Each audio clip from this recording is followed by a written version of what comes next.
Hi, ArcfieldWeather.com meteorologist Paul Dorian here on Friday morning, January 13th. A lot to talk about this morning. We have a short-term discussion on the Western Atlantic low that will really intensify this weekend, and it could certainly throw back some accumulating snow into the eastern part of New England, eastern Massachusetts, for example. Rhode Island and certainly Maine will be impacted by this Western Atlantic low. We'll also talk about the continuation of an active pattern for California, at least for the next week or so. It looks like 2, maybe 3 storms over the next 5 to 7 days or so. Then we'll talk about an overall large-scale pattern change that should bring some relief to California as a ridge of high pressure builds up along the west coast of the U.S. and Canada all the way into Alaska, and that will allow for the transport of some very cold air up across northern Canada, perhaps even on the other side of the North Pole, into the North American side of the North Pole. And that cold air should work its way from Canada into the central U.S. and eventually into the eastern U.S. Let's first talk about the sea surface temperature anomalies. We haven't looked at this in a while here. Of course, this is the third winter, La Nina winter in a row, and that's pretty rare. The last third winter for La Nina conditions back in 2000-2001 time frame. As far as I know, there have never been 4 years in a row with La Nina, and certainly there are signs that El Nino will begin to develop later on this year, and certainly into the summer and the fall season we'll look for El Nino conditions. Right now, continuation of colder than normal sea surface temperatures right in this region right here, and this is the equator cutting across right in this region right here. Notice, however, just off the west coast of South America, there's some warmer than normal conditions starting to develop. That was not the case a month ago, 2 months ago. This may very well be the beginning signs of El Nino forming. Don't be surprised if, let's say, 3-6 months from now, maybe 9 months from now, there'll be El Nino conditions developing in the equatorial part of the Pacific Ocean. Well, let's talk short term right now about the Western Atlantic low that will develop over the next 48 to 72 hours or so. This system will become very strong, may even develop an eye-like feature if you look at satellite images this weekend over the Western Atlantic. Let's take a look here. This is the very latest NAM model run from 12Z this morning, and we're looking at the vorticity fields as we begin the day here on Friday. A strong cold front cutting through the eastern part of the nation right now with some rain showers. It sweeps off the eastern seaboard over the next 3 to 6 hours or so. But that will not be the end of the story. There will be certainly some clearing skies, but there will be a second system to form over the Western Atlantic over the next couple of days. Let's move forward here and look at some of the players on the field here. Notice this strong area of vorticity here by later today, diving to the way down to the south and east across the Tennessee Valley and into the southeastern part of the U.S. Here we are now about midnight tonight, and that kind of hangs back in the base of this larger scale trough in the eastern part of the U.S. We'll keep moving forward. Now, 24 hours from now, early Saturday morning, and we've talked about this system, and it's kind of a menacing system for the eastern part of New England, and we'll talk about why here shortly.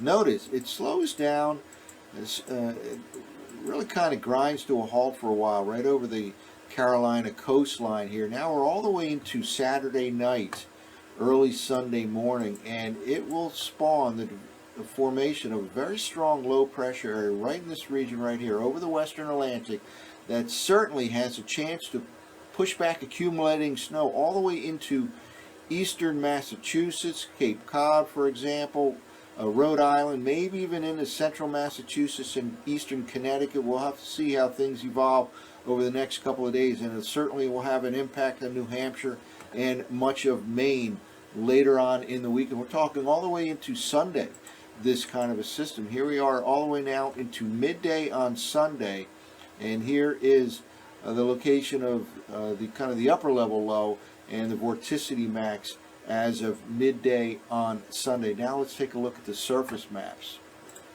And here we go again. We're using the very latest version of the NAM model, the 12Z run from early this morning here. Cold front right in this region right now that has reached the eastern seaboard. It is moving in this direction. Showers are ending now in Philadelphia, New York City. Winds will really kick up, maybe gusting to 35, 40 miles per hour or so out of the west to northwest in D.C., Philadelphia, New York City. And temperatures very well could drop during the midday and afternoon hours. They reached a peak, D.C., Philadelphia, New York City, 50, 52 degrees early this morning. Again, that's the peak of the day.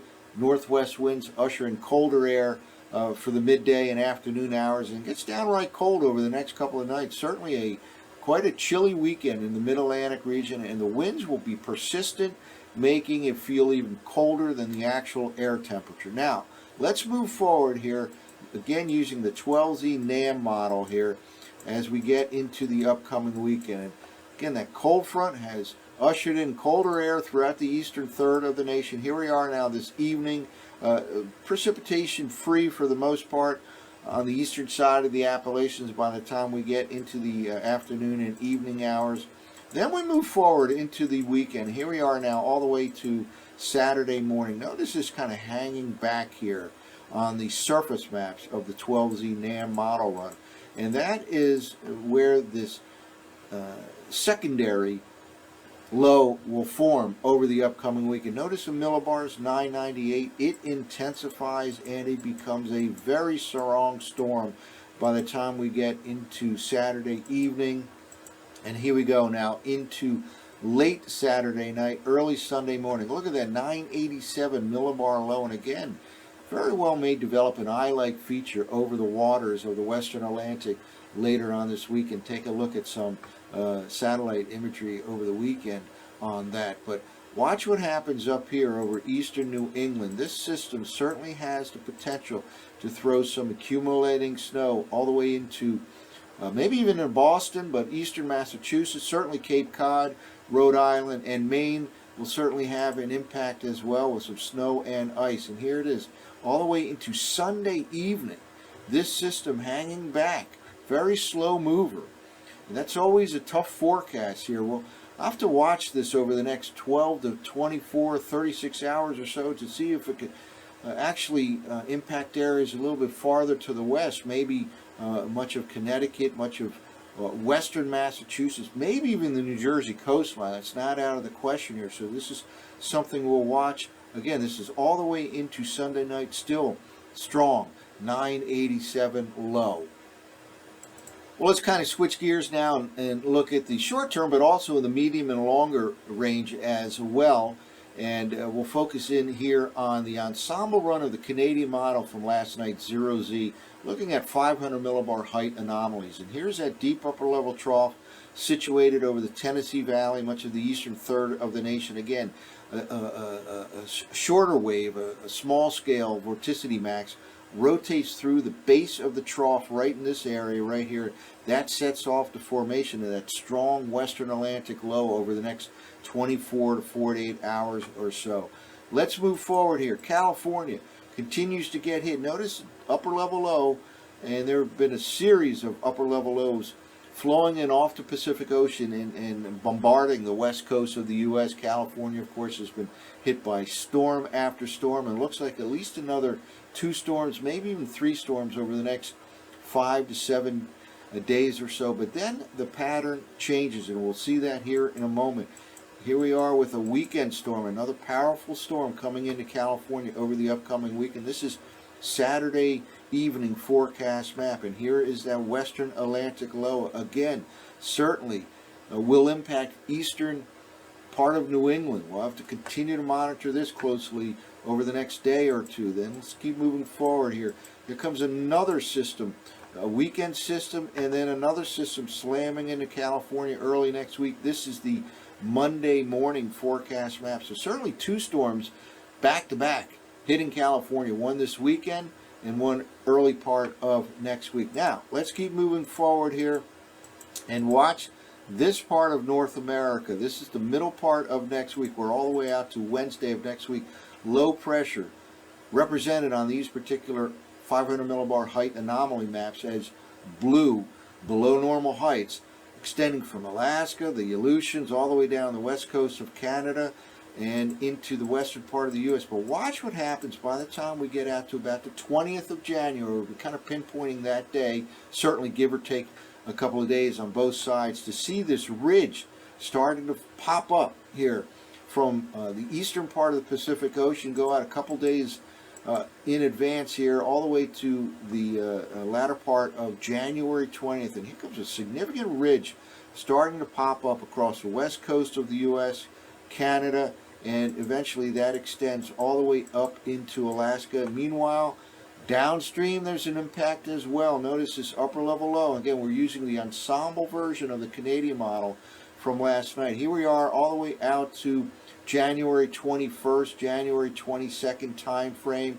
and we see this change in the overall pattern with ridging across eastern Pacific Ocean, the west coast of the U.S., Canada, all the way up into Alaska.